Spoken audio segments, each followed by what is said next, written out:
찬송가 426장 함께 찬송하겠습니다. 426장입니다.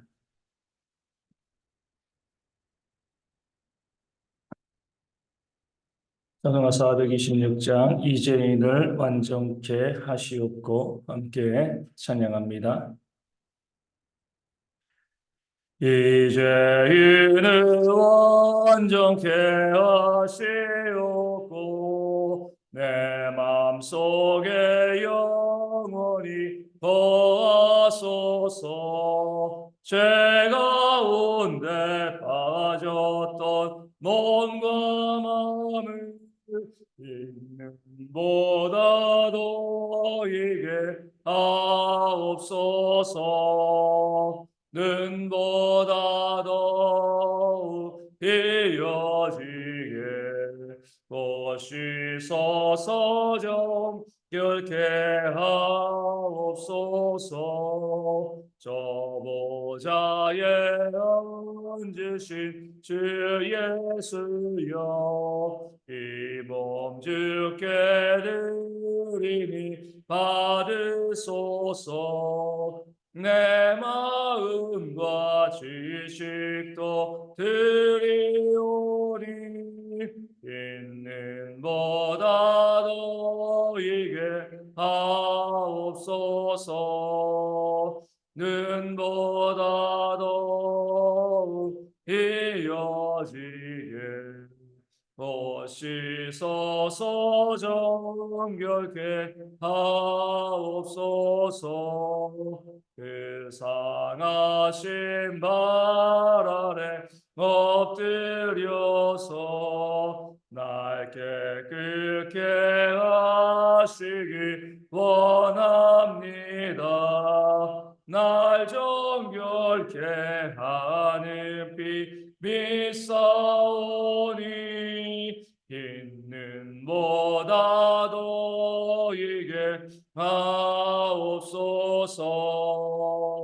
눈보다 더욱 이어지게 보시소서. 정결케 하옵소서. 아멘.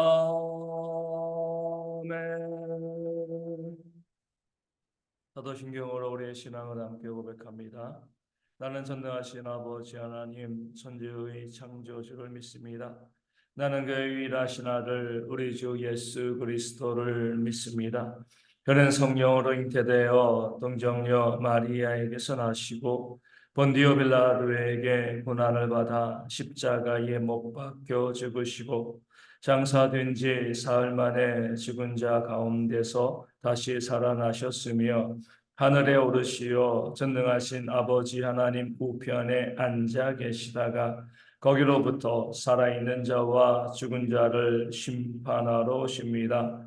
나는 성령을 믿으며 거룩한 공교회와 성도의 교제와 죄를 용서받는 것과 몸의 부활과 영생을 믿습니다. 아멘. 느헤미야 2장 3절 말씀을 함께 봅니다. 느헤미야 2장 3절 말씀입니다. 제가 말씀을 읽어드리겠습니다.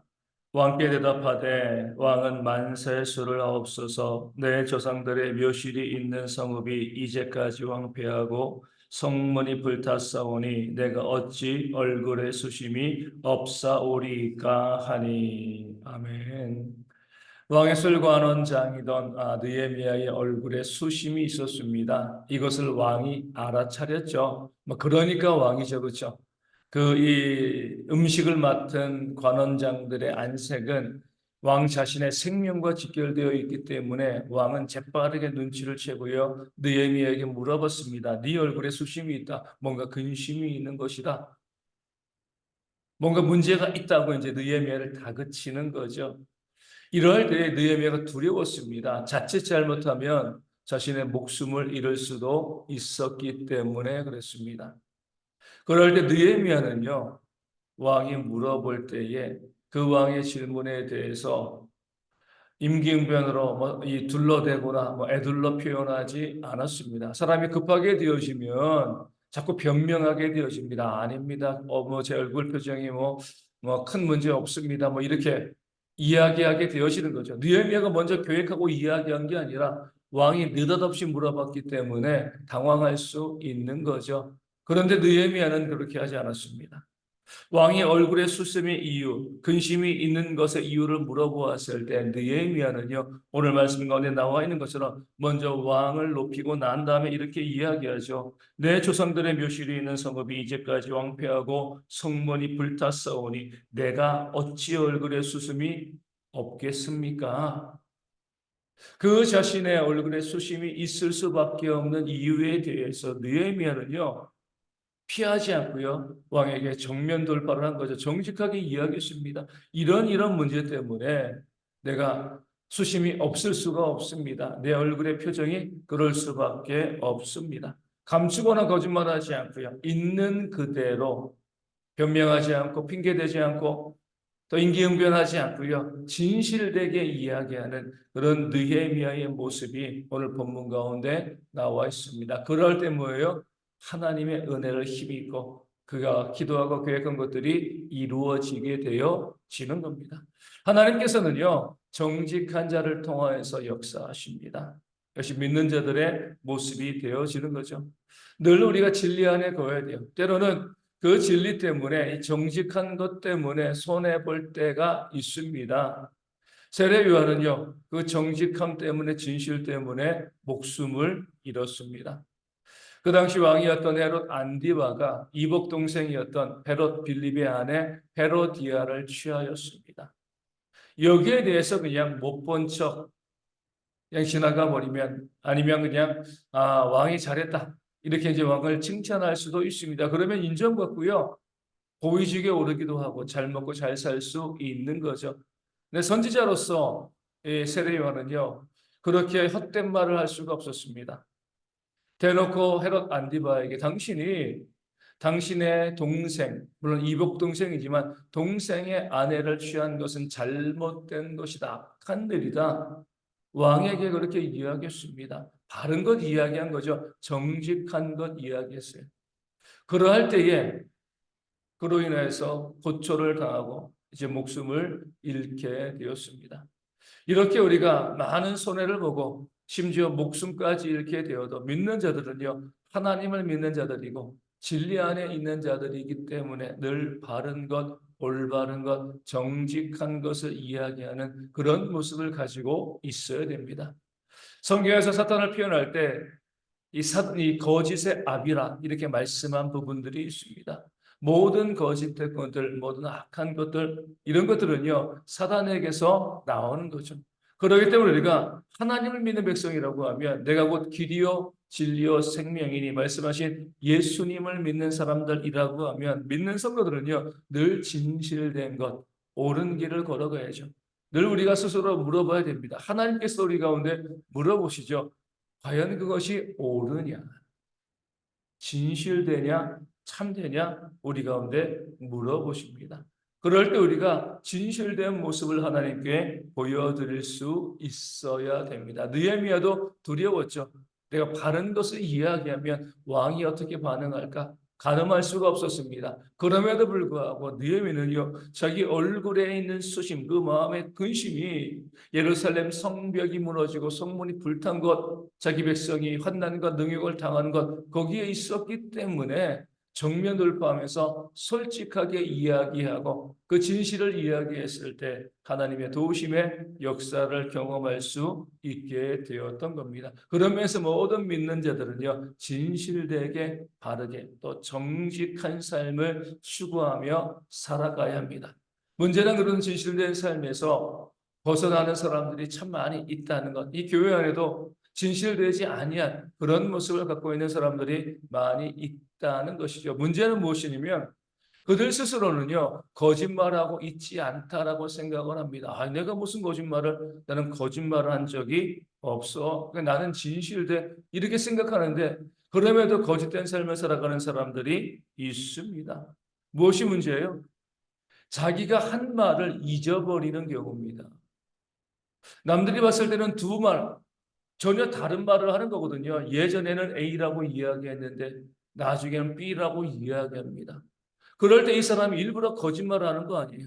일부러 틀린 말 하는 것은 아닙니다. 예전에 했던 그 A라는 말을 본인이 잊어버린 거죠. 우리 이번에도 선거가 있었지만 우리 선거 때마다 아니면 선거 전에도 항상 정치인들에 대해서 나오는 이야기가 그거잖아요. 과거에는 이렇게 이야기했는데 지금은 딴소리 하는 거예요. 그렇죠? 사람들이 들춰내면 그제서야 아 내가 과거에 그랬느냐. 그러니까 본인도요 기억하지 못하는 경우들이 있습니다. 왜냐하면 본인의 생각과 사상에서 나온 말이 아니라 그때그때마다 임기응변으로 마구 둘러댔기 때문에 이런 일이 벌어지는 겁니다.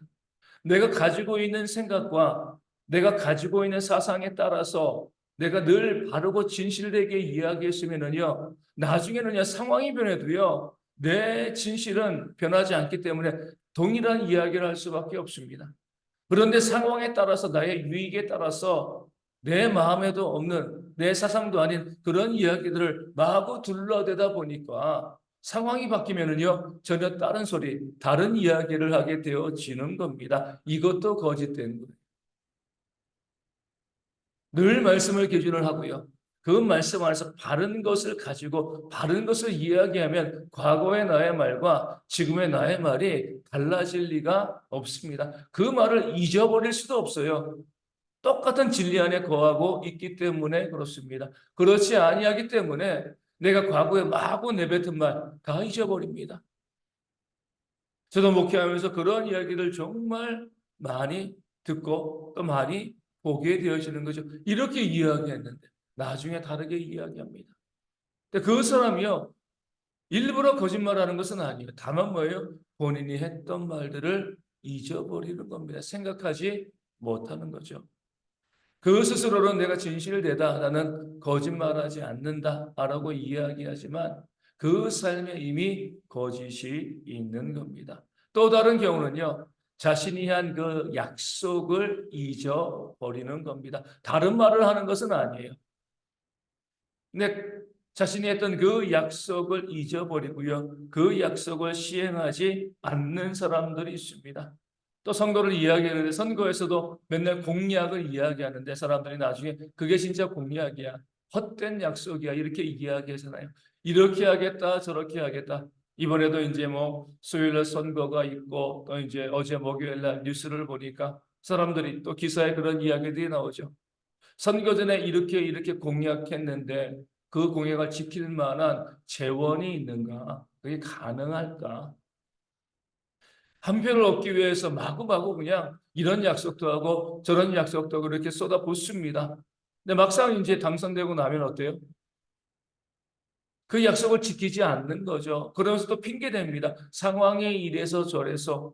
그럼 애시당초 약속을 하지 말아야죠. 애시당초 알아보고 이건 안 될 거야 하는데 나중에 뭐 뒤집어 버리면 되는 거지 뭐. 이런 마음 가지고요.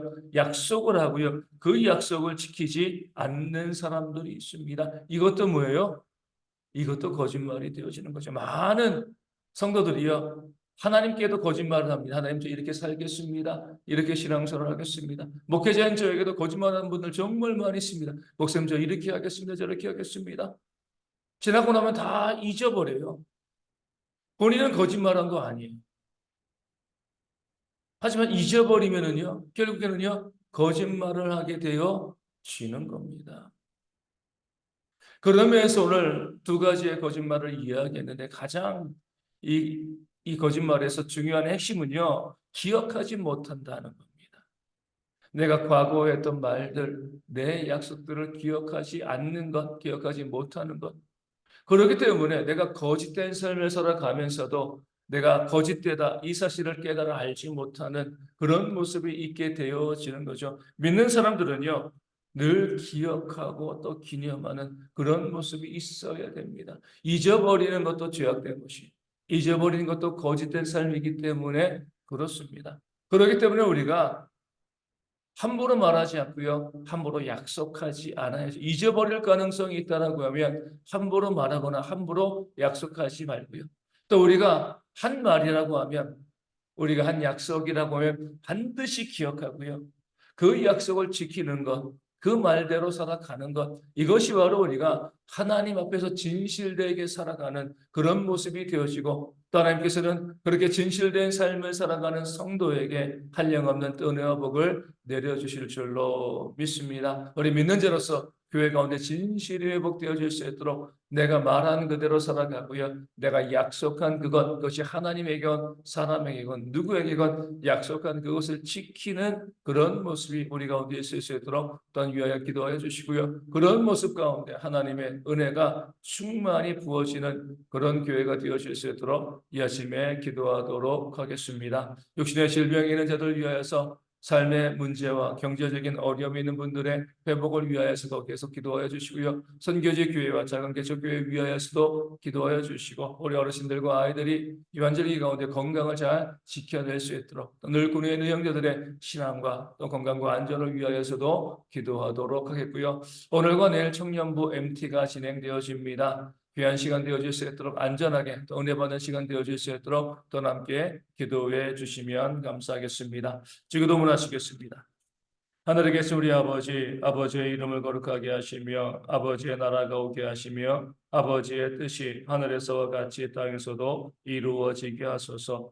오늘 우리에게 일용할 양식을 주시고 우리가 우리에게 잘못한 사람을 용서하여 준 것 같이 우리 죄를 용서하여 주시고 우리를 시험에 빠지지 않게 하시고 악에서 구하소서.